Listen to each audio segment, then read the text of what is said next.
The hammer struck hot iron with a force that shook the rafters, each blow ringing through the smithy like a war drum, loud, steady, and final. The clang echoed into the dusty morning air, rippling across the clapboard town of Marrowbone like thunder before a storm. Smoke curled out of the open forge, laced with the scent of scorched metal and sweat. And standing at the anvil, shoulders broad as a wagon axle, face streaked with soot, was the man nobody dared to call by his name. Not out of fear, but out of cruel habit. Folks called him Mute Moses, a half-mocking nod to his silence, a label they wore like a smirk when they passed by the smithy, whispering that he was simple, slow, strange.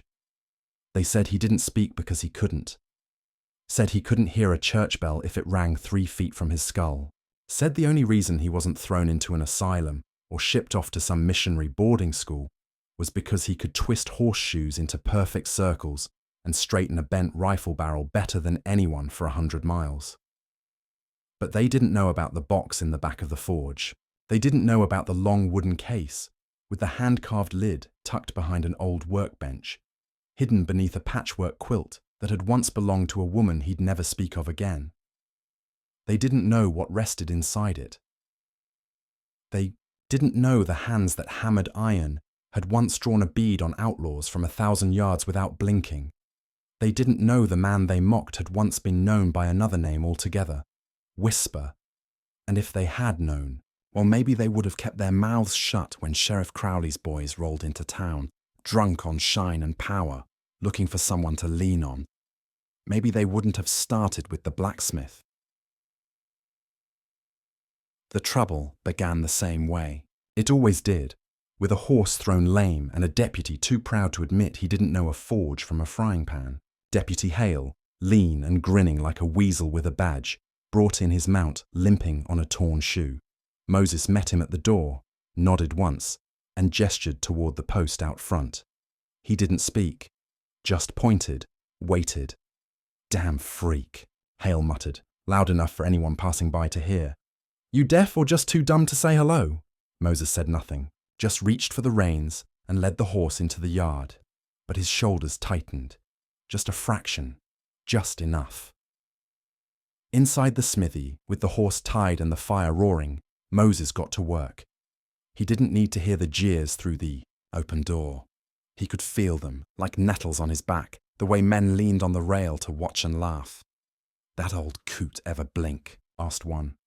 "I heard he don't even know how to write his own name." "He sure as hell don't know how to fight." "You hear what happened at Burke's saloon last month? Froze like a spooked mule when those boys started throwing fists. Just stood there like a statue." Moses kept working. He adjusted the rasp, tapped the horseshoe into alignment, and pressed it to the anvil. He could feel the rhythm.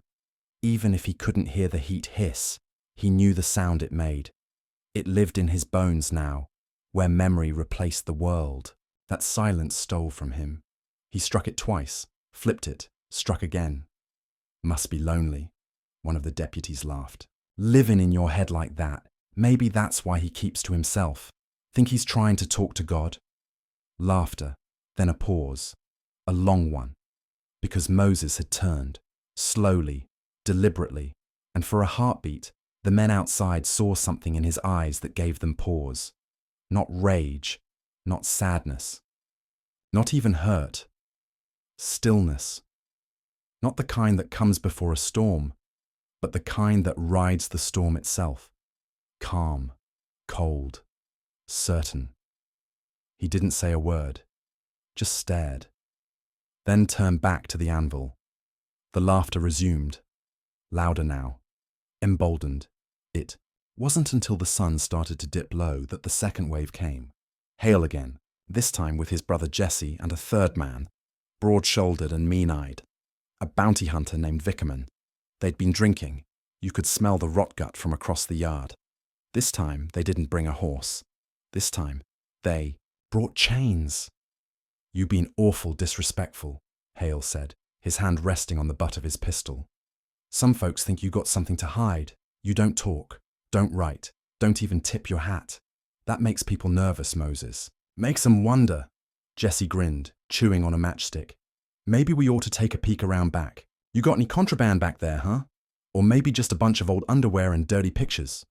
Vickerman stepped forward, holding the shackles. Sheriff says you got no license to work iron for the town. Says you ain't paid your dues. Since last spring. That makes you a thief, far as I'm concerned. Moses stood still. And then? He moved. He didn't reach for the hammer or the tongs. He reached for the bucket of water beside the forge, tipped it. The steam exploded around them, thick and white. For a breath, they were blind, and Moses vanished. Not out the door, not into the alley, up.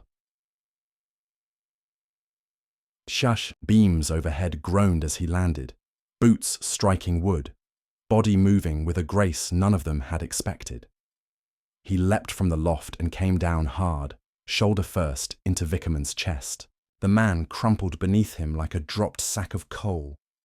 The brothers pulled iron. Too late. Moses was already behind them. He grabbed Jesse's wrist, twisted, and the pistol clattered to the floor. A blow to the gut doubled him over, and a second sent him sprawling across the dirt floor. Hale got off one shot. It hit the wall a foot wide. Moses closed the distance, grabbed Hale by the front of the coat, and slammed him against the post hard enough to crack the wood. No words, just breath. And then he let him go, walked into the back room, and when he returned, he carried the box. Long, heavy, polished with care only grief could shape. He set it on the bench, opened the lid. The rifle inside wasn't new, it was old. Burnished walnut stock, engraved brass plate, scoped, customized, modified for a man who couldn't hear the bang. He lifted it like an extension of his own body, checked the chamber. Clean, oiled, loaded. By the time he stepped outside, the sun had vanished. The town square was shadows and lanterns, but folks were watching. They'd heard the shot. They'd seen the smoke. They saw Moses step into the fading, light with the rifle slung across his back, and something changed in their eyes. Not laughter now, not jeering. Recognition. Somewhere, a whisper started. Whisper. The name was old, forgotten, but it was real.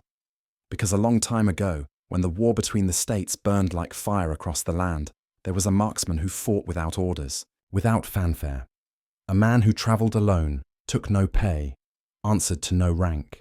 A ghost with a rifle who showed up when towns were under siege, when innocents were targeted, when the odds were against hope itself, and when the smoke cleared, he was gone.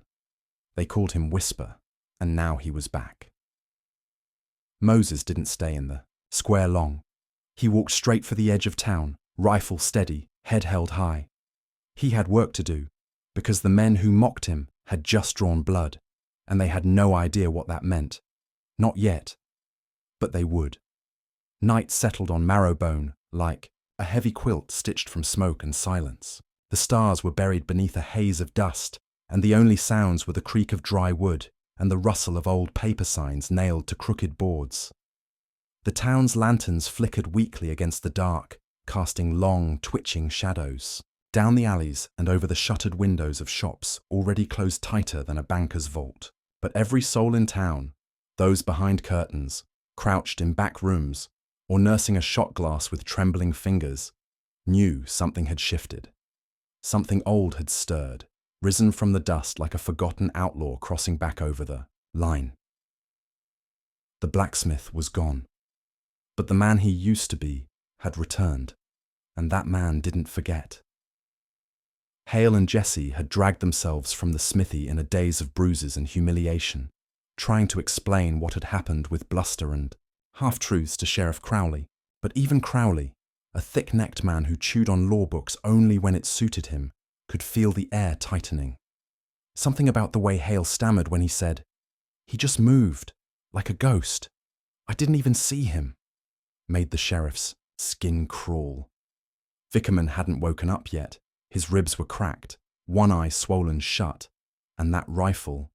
Sheriff Crowley sat in his office long after the others had gone, staring at the wall and thinking about the rumors he'd once heard back east, about a sniper so precise He could shoot a coin off a fence post in a windstorm. A man who served in the border skirmishes without ever signing a name. A man who walked away from it all after a woman was shot in the crossfire. His woman. Couldn't be him, Crowley told himself. That's just superstition. Just stories. But still. He locked the door that night. First time in years. And up in the hills, Moses was already tracking, not like a hunter, like a soldier. He knew the terrain, had walked it 1,000 times in his silence. Every ridge, every dry gulch, every deer path that twisted behind the hills like veins under skin. The townsfolk thought he kept to his forge out of fear or shame, but Moses had never truly stopped scouting. He'd just done it quiet, watching, marking, preparing for a war no one believed in but him. And now it had come. He reached the rise, just before midnight. From there, he could see the flickering lamplight from Crowley's house, the faint movement of men gathered outside, guarding something they didn't understand. Moses crouched, adjusting the scope of the rifle with slow, steady hands. Not to fire. No, not yet. Not unless he had to. He wasn't here to kill. He was here to remind them what death looked like when it looked back, because there were lines that shouldn't be crossed, and mocking a man for his silence, mocking a life lived in stillness, lived in peace, was one of them. He lay there for hours, motionless, watching as the last of the deputies drifted off, as the firelight dimmed, as Marrowbone grew quiet beneath the weight of its own guilt. When the time came, he rose and vanished into the trees. The next morning, Hale found his horse gone, saddle removed, tracks leading to the woods, then stopping cold. On the porch of the sheriff's office, a horseshoe lay nailed into the boards, bent, clean in half. The town buzzed like hornets, fear crawling through every conversation. No one said Moses's name. They didn't need to. The forge door remained closed, no smoke from the chimney. But the people passing by felt the weight of those, locked doors like a loaded gun pointed at their backs. Then came the letter, folded into the crack beneath Crowley's door. No handwriting, just clean block letters cut from an old newspaper and glued into words. You mocked the wrong man, you beat the wrong dog, you started the wrong fire, now you'll watch it burn. Crowley assembled a posse that same day. 6 men, rifles, scopes, dogs. They rode into the hills thinking they'd find a cabin, maybe a cave. Maybe the blacksmith had gone mad, turned feral. They found nothing, no footprints, no campfire. But 2 days later, one of the posse turned up in town, covered in mud and trembling. He said he'd gotten separated, chased something he thought was a shadow, and then something hit him in the chest, not a bullet. A rock, but thrown so hard it broke a rib. He'd looked up and seen him, standing on a ridge like some kind of ghost, backlit by moonlight. Didn't even hear him, he whispered, over and over. Didn't hear a damn thing. They stopped searching. After that, Crowley barked about not being intimidated, but nobody listened. The blacksmith shop stayed closed. The saloon stayed empty after sundown, and rumours started creeping up like weeds about Whisper. The name spread fast. Someone remembered a sketch in an old army report. Someone else claimed they saw Moses reload, blindfolded during a county fair 15 years back. Others swore they'd seen him take down a coyote from 200 yards without raising the barrel above his hip. None of them could say for sure, but they were afraid. And Moses? Moses didn't come back. Not yet. He watched, waited, because he'd seen something in Hale's eyes during the scuffle. Something deeper than just cruelty. Fear. The kind of fear that grows like mold in the dark. The kind that makes a man dangerous, when cornered. And Moses knew Crowley wouldn't stop until something bled. He just hoped it wouldn't be a child, or a woman, or someone innocent, because if that happened, well, then Whisper would stop being a ghost. He'd become a storm. Smoke still curled in lazy trails from the ruined edge of the town hall as dusk folded its orange hand across the sky. Marrowbone was quiet in the way graveyards were quiet. Too still, too watchful. It hadn't yet processed what had happened that afternoon. Hadn't figured out where to file the memory of a man like Whisper Grey, drawing down and dropping a gang of armed outlaws like tin ducks on a fence. That sort of thing didn't happen. Not in real life. Not in real towns like theirs. A man didn't just go from shaping horseshoes to outdrawing killers in the same breath. And yet he had. Whisper stood outside the blackened remains of his forge, soot smudged across his forearms, the collar of his shirt torn and wet with blood that wasn't his. The Henry rifle was still slung across his shoulder, low and casual, as if it had always been a part of him. His eyes didn't roam the town or search for trouble. He just stood there, motionless, like a statue that might move again when the wind changed. Sheriff Tillman's boots clopped against the warped wooden planks as he crossed from the jailhouse. His face was twisted into something unreadable. Not anger, not confusion, just the kind of expression a man wore when he'd watched the rules he'd clung to his whole life turn into kindling in a single heartbeat. "You got something you want to tell me?" he asked, slow and deliberate. Whisper turned his head, eyes fixing on the sheriff's mouth. Tillman paused, then raised both hands, signed, just as the town doc had taught him to do with Whisper years ago. Slowly, roughly. "What are you?" The blacksmith didn't respond right away. He watched the signs with the same quiet calm he'd worn since the smoke cleared. Then, slowly, his fingers moved.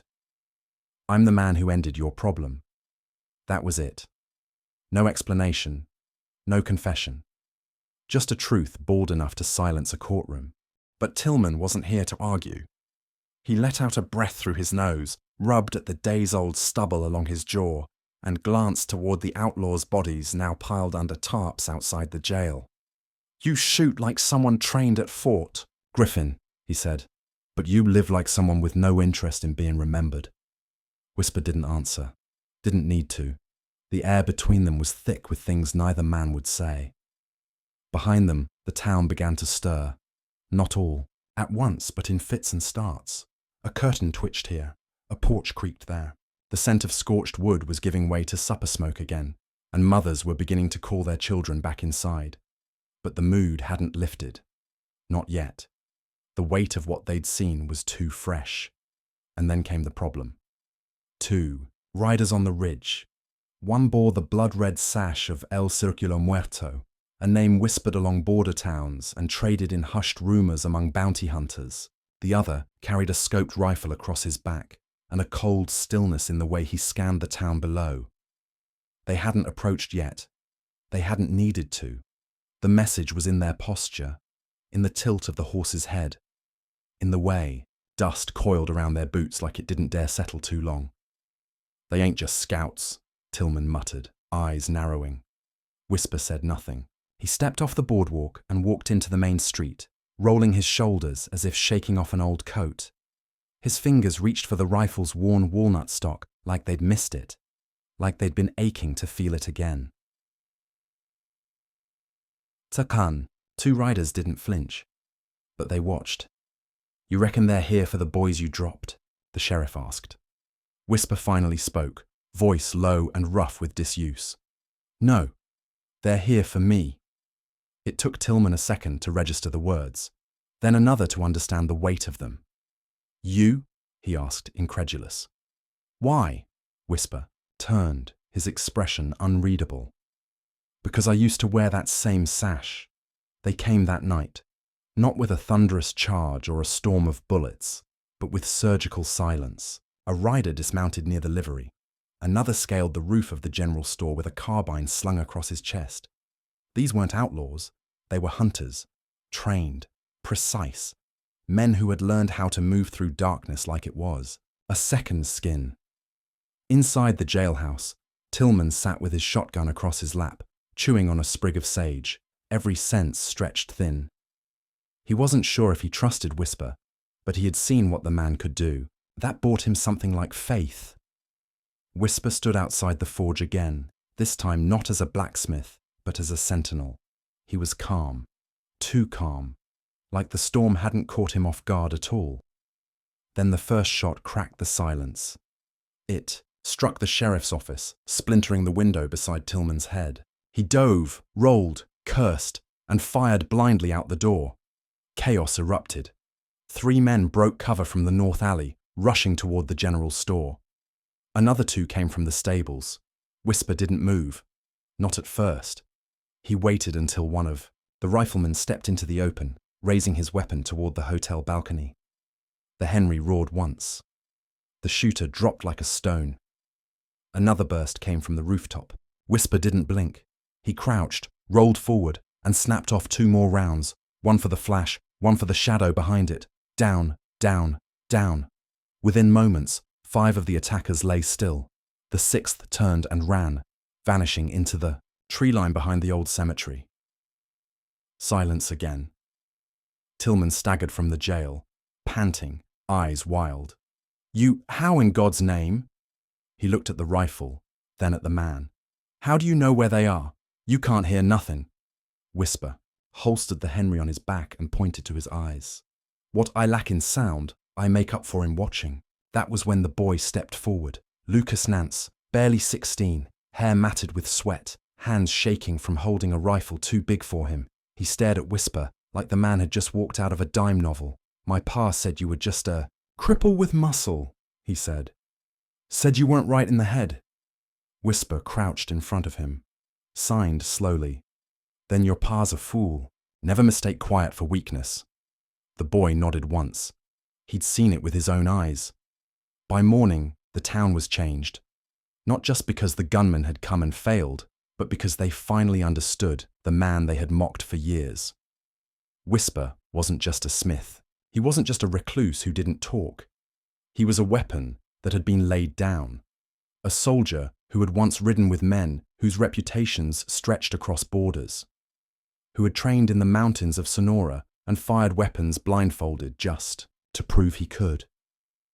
And when the weight of that life became too much, when his conscience screamed louder than any bullet ever had, he had walked away, into silence, into marrow bone, and the town had laughed.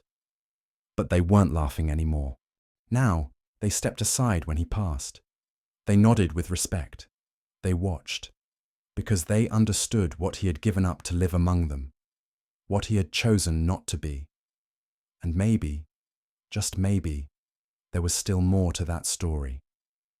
Because the man who disappears into silence doesn't do so for nothing, and somewhere, out past the ridge, the one man who had once ridden beside Whisper now knew where to find him again. A crow circled high above the ridge, its wings black against the morning glare. It made no sound, just watched, silent, patient. Whisper stood outside the forge, his shirt stained with soot and sweat, his hands wrapped in leather. The town buzzed around him differently now, no longer avoiding his gaze or keeping their children close when he walked by. There was a nervous respect now, a reluctant reverence, but they didn't understand what they had witnessed. Not really. Killing 6 trained gunmen wasn't a miracle, it was a warning. A flare shot up into the sky that said, I am still here. And if Whisper had learned anything from the old days, it was this. Where there's one scout, there are 10 more in the trees. The circulo didn't stop. They regrouped. They hunted. They waited until the target forgot to look over their shoulder. Inside, the sheriff's office, Tillman stared at a crumpled wanted poster pulled from an old rain-warped ledger, one of the bounty books they'd taken from the federal marshal's post in Black Mesa after the floods. The paper trembled in his hand as he ran a thumb across the face sketched there. It was Whisper. Younger, meaner, scar running down his temple like a bolt of lightning. The name below wasn't Whisper Grey, it was Cutter. Jesus, Tillman muttered. He looked up as the door creaked open.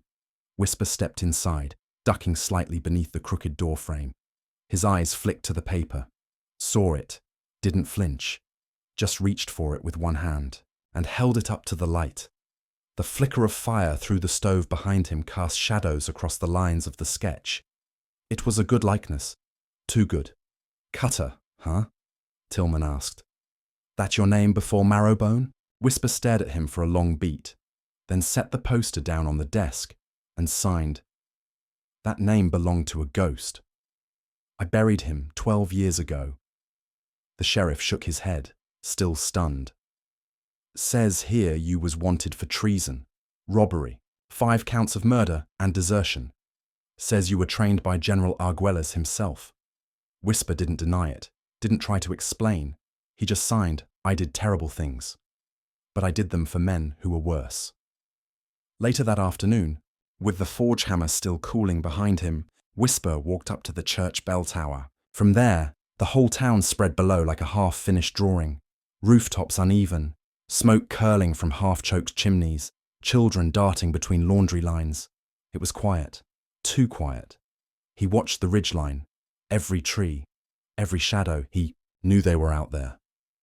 Not because he'd seen them, but because he knew the rules of the game. A group like El Circulo Muerto didn't send 6 scouts and then walk away. No, that had been the first test. The next would come with fire. He was halfway back to the blacksmith's when he caught movement near the edge of the cemetery. A boy. No, more than 10, hair pale and messy, running like his feet were on fire. His shirt was torn, his lip split. Whisper crouched, caught the boy by the shoulders as he stumbled. Easy, Tillman said, rushing up behind them. It's Jonah. Lives out past the old Stewart orchard. The boy was gasping, shaking hard. That they came to the house, Jonah stammered. Mama told me to run. Said if I heard men speaking Spanish and they didn't knock to run, Whisper. Froze. He signed quickly. How many? The boy didn't understand. Tillman signed to the boy. How many men? Jonah held up his hands. First 4 fingers, then 1. 5. 5 more. 5 more who had gotten past their eyes. Tillman stood. We ride now. No, Whisper signed. We wait. I'll go. Like hell. I'm the sheriff. Whisper's hands. That's moved again. They're after me, not your badge. The silence between them stretched, taut and sharp. Finally, Tillman nodded. Just don't get killed. I ain't ready to be in charge of this place without a ghost like you lurking in the shadows. The ride to the orchard took less than an hour. Whisper stayed off the road, cutting through dried gulches and over half-flooded creeks, his horse moving like it could feel the tension in its rider's chest. The orchard had been dead for years, the trees just tall ghosts now, their limbs bare and brittle. He dismounted 30 yards out, moved in on foot. The house was a single-story log structure with a stone chimney and a broken porch swing. The door hung half open. No smoke from the chimney, no movement. But something was wrong. The earth didn't sound right beneath his boots. The crows weren't in the trees. It was the kind of quiet that made a man's gut twist. He crouched low, checked the window inside. He saw blood, not fresh, not sprayed, just a smear across the floorboards leading toward the kitchen. And then a whisper of movement in the rafters. Whisper turned hard, his Henry already rising, just as a figure dropped from the roof with a curved knife, drawn. He rolled back, snapped a shot that went wide, ducked the second blade from the left, then swung the butt of the rifle into the attacker's jaw. Bone cracked.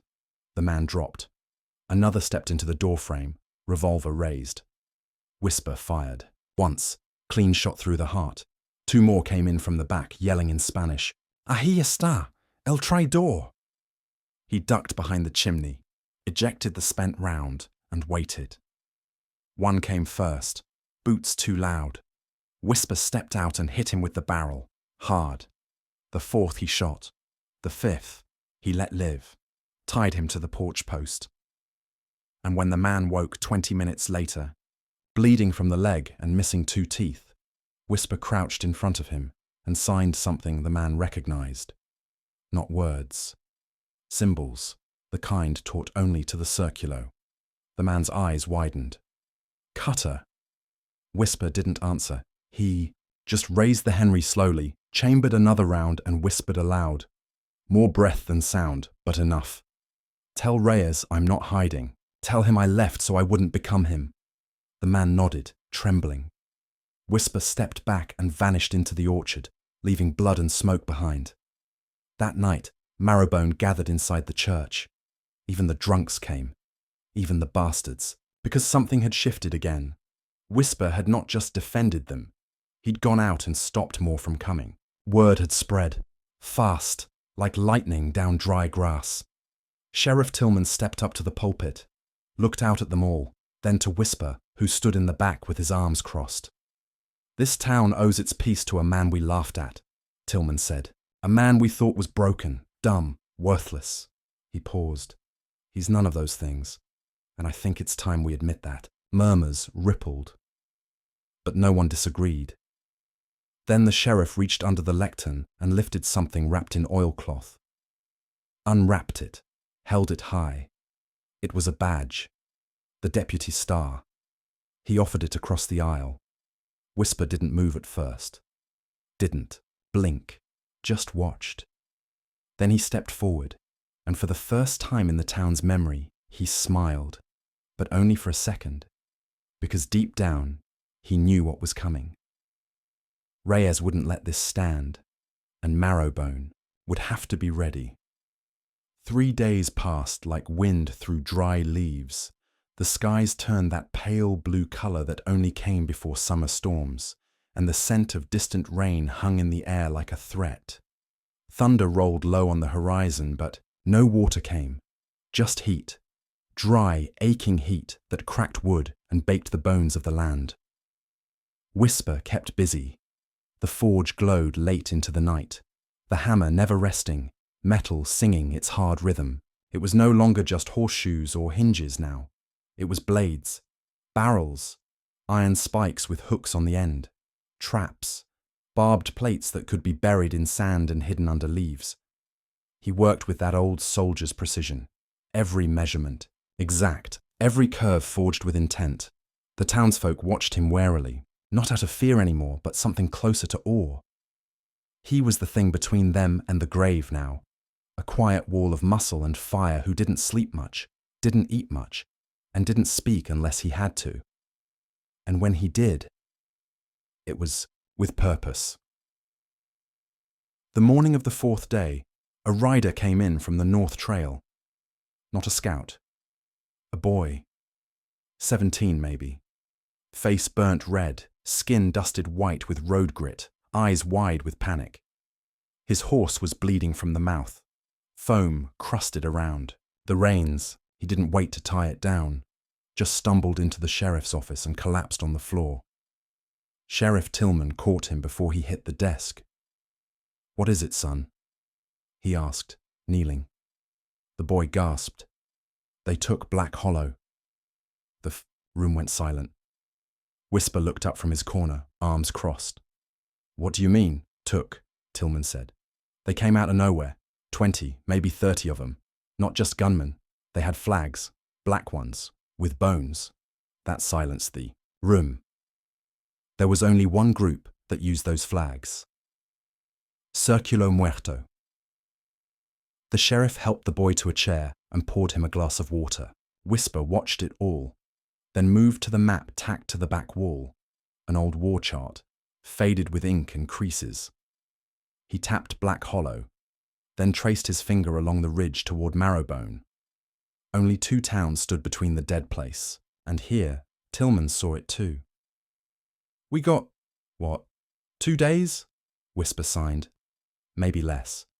And that's when things really started changing. The bell tower rang once, then again.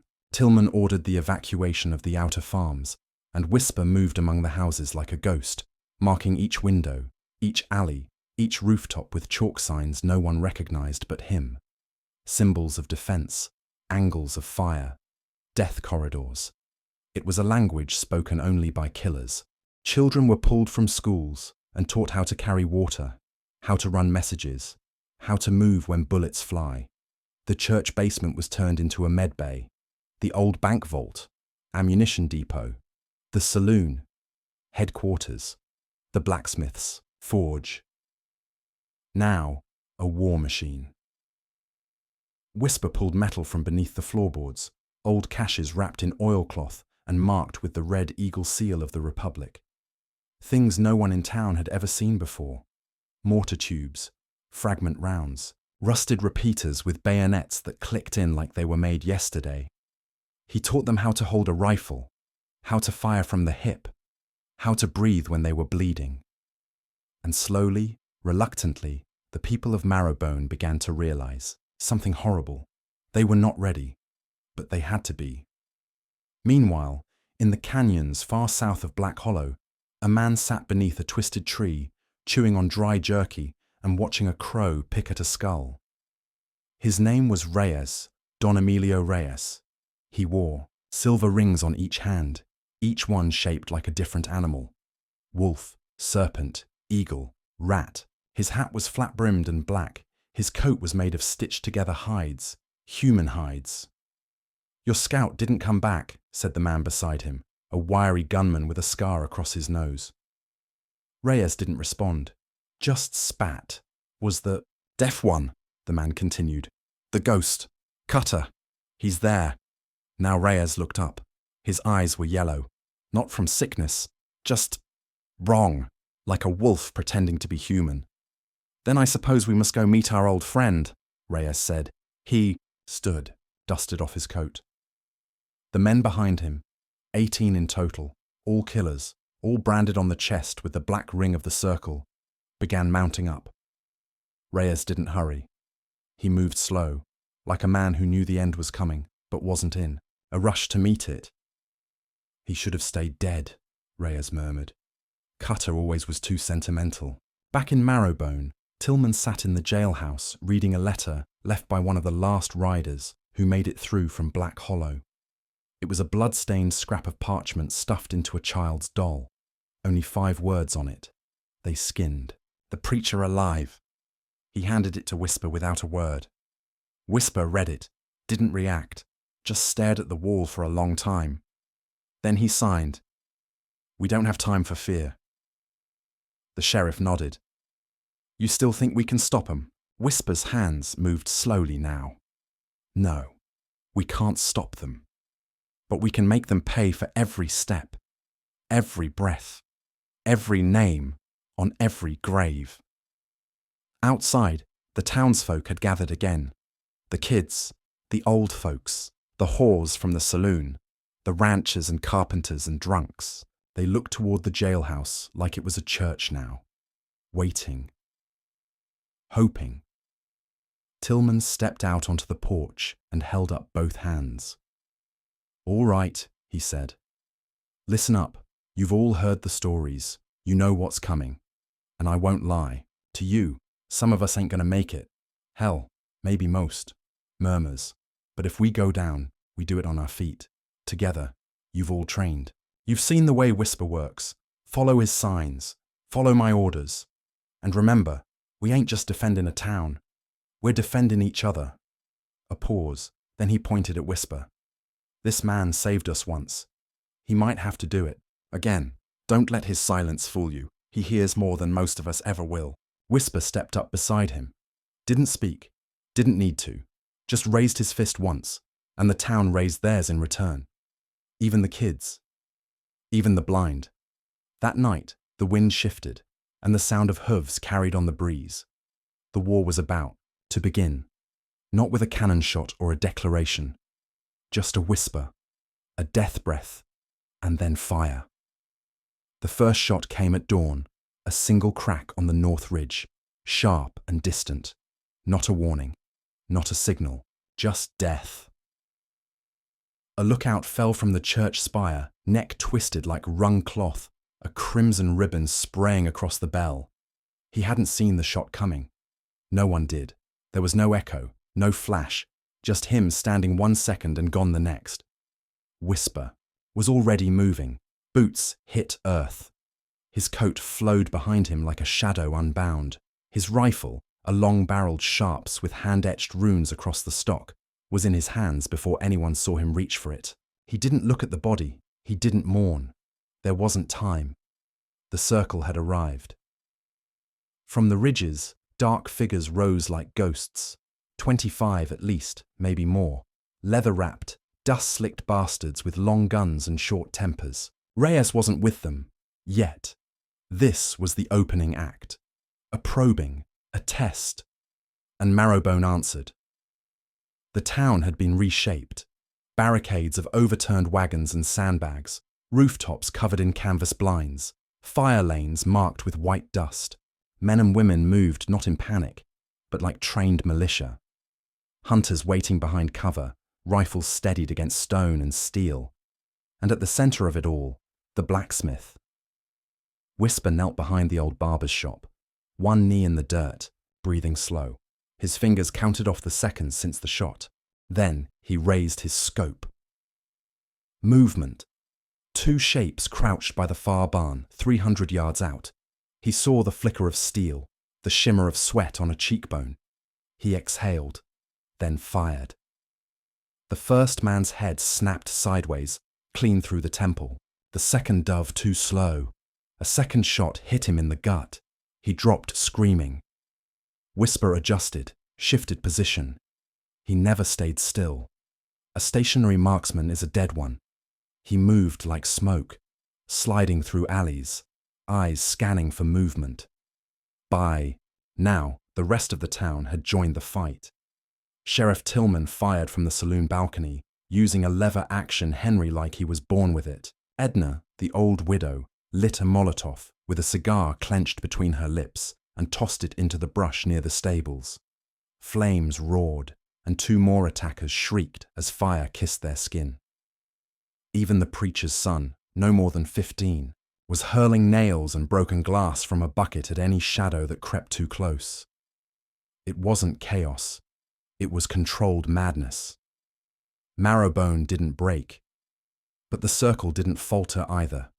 They kept coming, slinking through smoke, ducking low behind ridgestones, taking pot shots at anything that moved. A child was clipped in the thigh near the general store.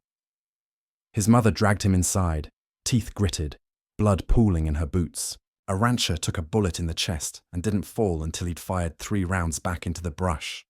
Then the wind shifted and the sound of a horn echoed, low, hollow, like something dying. Reyes. He rode in slow. His horse was black, eyes wide with blood-red irises like something pulled from a nightmare.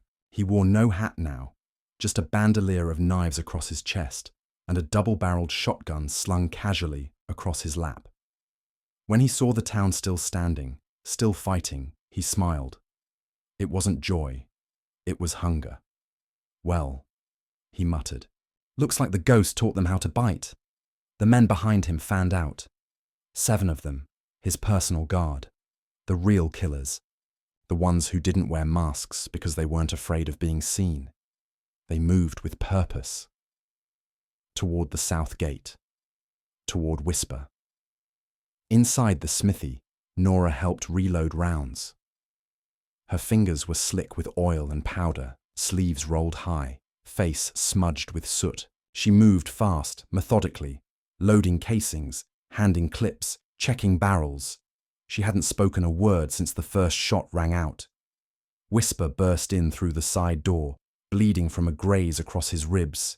He didn't flinch, just tore a strip of cloth from a work shirt and wrapped it tight. He nodded to Nora, she nodded back, then handed him the modified repeater. Custom forged, sword short, double trigger. He signed, "They're testing us. Reyes is here." She paused, then signed back. "How do you know?" Whisper stared at her, then slowly removed a pendant from around his neck. A crude piece of carved bone, the exact shape as the one Reyes wore. Nora's eyes widened. "You were one of them." He nodded. Once. Then turned toward the door and vanished back into the smoke. At the south gate, it was hell. The circle guard had breached the first barricade, clearing it with explosives made from lye and pitch. Fire chewed through the stables. The last of the ranchers fell back, dragging wounded behind overturned barrels. Whisper was already there. He dropped 2 men with clean headshots, then rolled into the dirt as a shotgun blast tore through the crate beside him. He came up firing, center mass, 2 shots, then dove through a broken window and landed behind the saloon's water trough. He could feel it now, the rhythm, the pulse of battle, like a drumbeat behind his teeth. For the first time in years, he let it in. Let himself become what he was. Not just a blacksmith, not just a ghost, but a reaper. He moved like a whisper, like his namesake, never lingering in one place, never letting them pin him down. Bullets sang past him, but none found home. He marked each movement, calculated each angle, saw every mistake before it happened. He wasn't human here. He was something more. And Reyes watched it all from his horse, that smile never leaving. That's it, he whispered to himself. That's the boy I trained. The second assault broke at midday. Too many losses. Too much resistance. The circle guard fell back, dragging their dead. Reyes didn't move. He just waited until silence fell. Then, he rode forward alone. Right to the town's edge, the riflemen on the rooftops held steady. Fingers on triggers, hearts pounding, but no one fired. Reyes stopped 10 yards from the main barricade. He looked around, then raised his voice. "I'm not here to burn your town," he said. "Not yet. I'm here for one man." Pause. He knows who he is. Long silence. Then Whisper stepped out from behind the church, rifle slung across his back. Eyes locked with Reyes. The two men stared at each other, and the town watched the devil speak to the devil they'd once mocked. Reyes smiled again. "Still deaf, I hear," Whisper said nothing. "You left us. Took things that didn't belong to you. Killed men who trusted you." Nothing. Reyes leaned forward in his saddle. "You've got one day. One. Then I come back, and I burn this place so thoroughly, not even your bones will remember it." He turned the horse, started riding off, stopped. Looked back once, then called out, "They call you Whisper now, but I remember your real name. I remember Cutter." And then he vanished into the smoke, leaving only silence and the beginning of the real war. Night fell like a curtain pulled over a bleeding stage. The fires along the southern edge of town still smouldered, casting long, twisting shadows over cracked timber and burned-out wagons. The stench of gunpowder mingled with charred hay and something darker, flesh, maybe, or pride. The smoke didn't rise anymore. It clung low, like a veil across the town's throat, thick enough that breathing burned. Whisper sat on the roof of the old mill, his rifle across his lap, legs folded beneath him like a monk on a mountain. From there, he could see most of Marrowbone, what was left of it. Half the stables were gone, 3 shops burned out, 6 dead. 4 more wouldn't last the night. But the worst damage wasn't what had fallen, it was what had been said. Cutter. That name clung to the walls now, passed from mouth to mouth in low murmurs.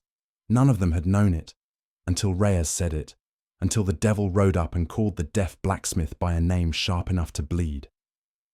Some folks tried to explain it away. Cutter could mean anything. A nickname maybe, an old friend, or a different man entirely. But then folks remembered the way Whisper moved, the way he fought, the way he never missed, and the questions started. It was Edna, old widow Edna with her spine bent like a sickle, who stood up on the saloon counter and shouted, "I saw the bastard! I saw him drop 5 men in 10 seconds. That ain't no blacksmith. That's death in a coat," people argued. Some defended him, some stayed silent, but the doubt was there. And Whisper, he didn't explain, didn't justify, didn't hide.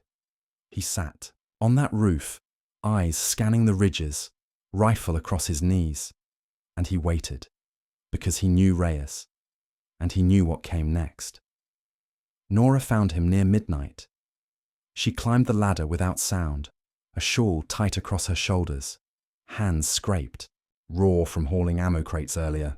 She didn't speak, not right away, just lowered herself beside him and looked out at the horizon, where the moon cut silver lines across the dirt hills. When she finally spoke, it was soft, Why did he call you that? Whisper didn't move, didn't look at her. He tapped his chest, once, then made a circle over his heart. She frowned.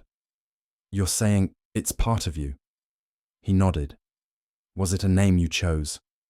He shook his head slowly. She was quiet again. Then, how many men did you kill before you came here?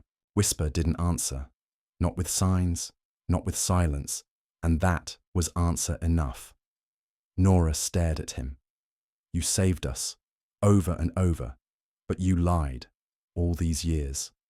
Still, he said nothing. She stood, voice trembling. I stood up for you when folks said you weren't right, when they said you were cursed. I thought I knew you. Whisper finally turned his head, signed slowly, You do. She stared a moment longer, then turned, and climbed down the ladder without another word. By dawn, the town had split, not by vote, not by violence, but by glances, by who stood near who, by who sharpened their knives, and who kept glancing at the blacksmith's forge, as if the anvil itself had become unholy. Sheriff Tillman met Whisper outside the church. He didn't shake hands, didn't tip his hat, just stood there with his badge dull, in the sun. Is it true, he asked? Whisper didn't answer. You were one of his. A pause. Then Whisper nodded. Tillman sighed through his nose. I had a brother, you know, joined the Pinkertons. Came back from Kansas with burn scars and eyes that wouldn't stop twitching. Said there was a gang out there called the Circle. Said their Top Gun could put a round through a crow's eye mid-flight. Said they called him Cutter. Said he didn't talk, just shot. He looked Whisper up and down. I thought it was a ghost story, like the Headless Horseman. Whisper stared back. Then signed, I tried to leave. I reckon that's the problem with devils, Tillman muttered. They don't let you. He didn't arrest him, didn't tell him to leave, he just walked away. But that silence was louder than any jail cell door. At noon, the second horn blew, this time from the east. Whisper had expected Reyes to come from the south again. That was the weak side now. But Reyes didn't fight like a raider. He fought like a teacher. And Whisper was his favorite student. The Eastern Ridge had no barricades, no patrols. It had always been considered safe, too steep, too narrow. But that was exactly why it was perfect. When the horn sounded, Whisper was already moving.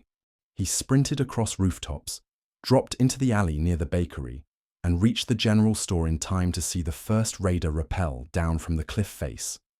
He fired twice, 2 clean kills, then barked a sharp whistle. The townsfolk weren't trained soldiers, but by now they were fast. Nora, despite her anger, tossed him a fresh belt of ammo from behind a barrel. The preacher's son dragged a crate of dynamite toward the ridge, and Edna, God bless her cracked spine, was already lighting another Molotov. They fought like people who had nothing left but each other. But the Circle wasn't just raiders. They were trained, precise. Each man moved like a needle through cloth, cutting through the town's soft edges with brutal efficiency. Whisper dropped. 3 more, then 4, then a 5th. He moved like a dance. Step, fire, roll, reload, fire again. But it wasn't enough. A barn caught fire. A man screamed. Reyes hadn't come to test them. He'd come to end them. And then the storm truly broke. Whisper saw him around dusk. Not a silhouette this time. Not a rumor. Reyes rode down the main street like it was his kingdom.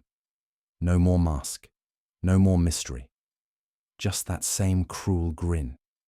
His shotgun gleamed.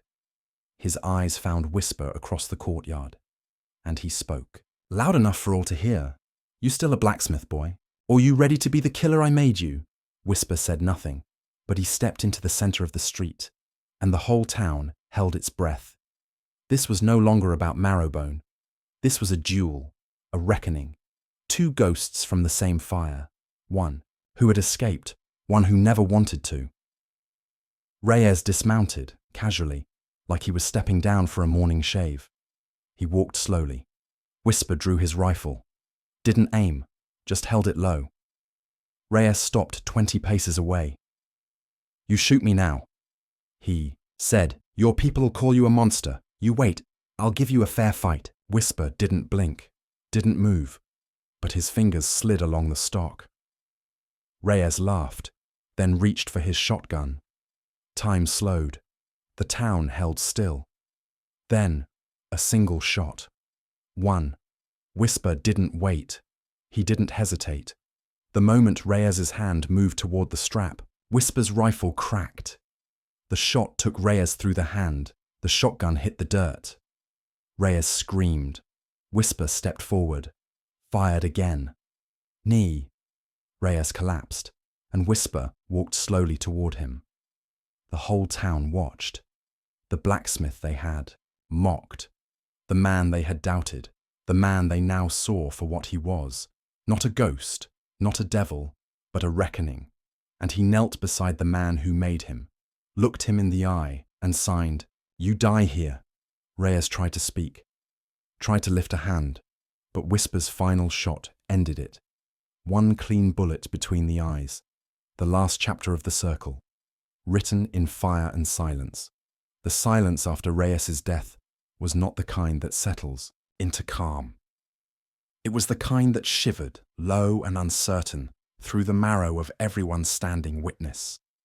It was the hush of something primal being disturbed, the moment after the lion stops growling, and everyone realizes the cage was never locked. Reyes' body lay crumpled in the dust like discarded parchment, his face frozen mid-snarl, the blood beneath him seeping into the thirsty earth with all the finality of a closing chapter. Whisper stood over him for a moment that stretched beyond time, the sun sliding behind a bank of rust-colored clouds, painting the whole town in bruised twilight. His rifle hung from one hand, low and silent, and in the other he held nothing. No victory, no peace, only the hollow weight of having become the thing he tried to forget. When he turned away, there was no cheer, no applause, no grateful rush of townsfolk lifting him up on their shoulders like a hero. No, Marrowbone stood still. Some held weapons, some held children, some held nothing at all, but all of them held questions. They watched the blacksmith who didn't speak, who rarely looked them in the eye, who mended their tools and shoes and wagon wheels without asking for thanks. They watched the man who had just ended a legend with the casual precision of a butcher trimming fat from meat. And in that moment, what they saw was not a savior, not yet. What they saw was a man whose past still hung from his shoulders like a weighted cloak soaked in old blood. Sheriff Tillman approached slowly, hat in hand, eyes shadowed and heavy with something he couldn't quite name. He looked down at Reyes's body, then back up at Whisper, and for the first time in all the years they'd known each other, he didn't speak. Instead, he offered Whisper the simplest gesture a lawman could give.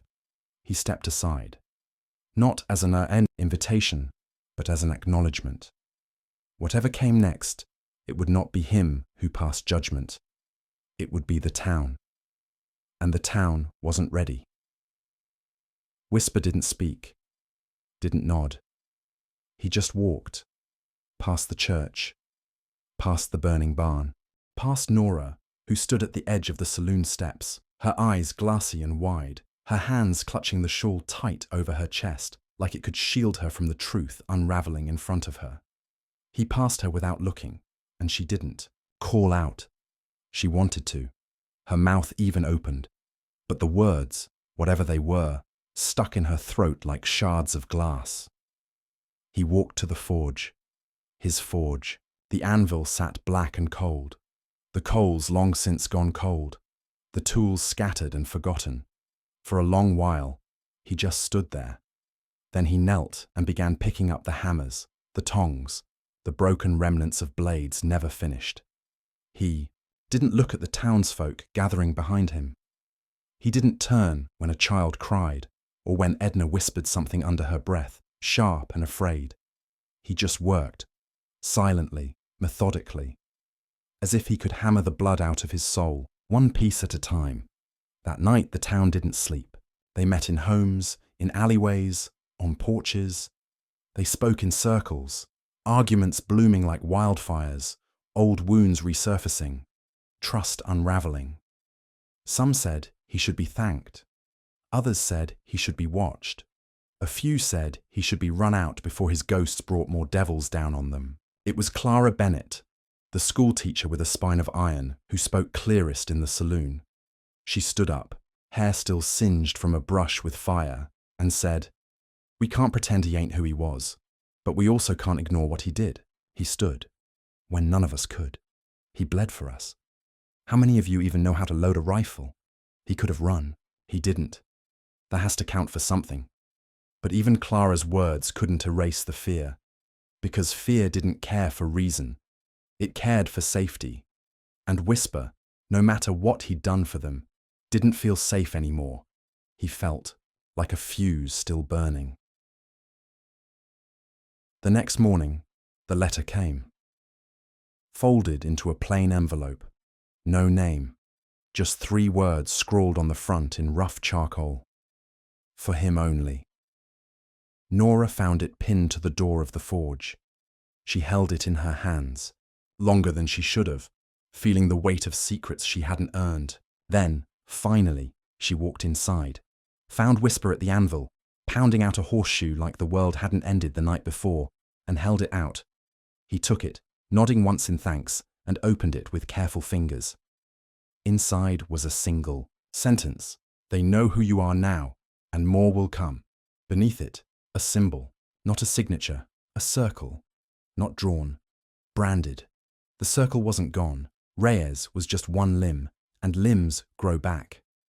Whisper didn't flinch, didn't sigh, but something in his jaw tensed and his hands curled into fists so tight the paper crumpled, like dry leaves. He turned and fed the note into the dying coals of the forge, watching the flame catch, twist, and consume. He didn't speak, but Nora saw it, in his eyes. A choice, not to run, not this time, but to hunt.